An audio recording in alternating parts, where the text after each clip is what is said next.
ကြောင်လေးကိုတင်းကုတ် operation လုပ်ပေးထားရင်တော့သူတို့တွေဘယ်တော့မှထုတ်မပြောမဲ့လျှို့ဝှက်ချက်တချို့ရှိနေသေးတယ်ပထမအချက်ငါ့ကိုထမင်းနဲ့ခောက်ဆွဲလုံးဝမကြွေးနဲ့ဘာလို့လဲဆိုတော့ထမင်းနဲ့ခောက်ဆွဲကိုခဏခဏကြွေးရင်ငါကတမထွားချိုင်းပြီးကျမ်းမာနေမှာလေ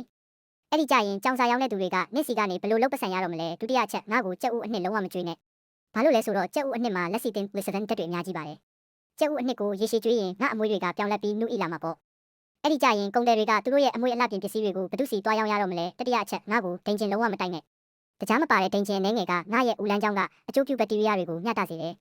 အကယ်၍ငါမှာဝမ်းပြော့တာဝမ်းလျှောတာတွေမဖြစ်တော့ရင် probiotic probiotics အားဆေးတွေကိုဘယ်သူကဝယ်တော့မှာလဲစတုထအချက်ငါ့ကိုတခွားတီးလုံးဝမကြွေးနဲ့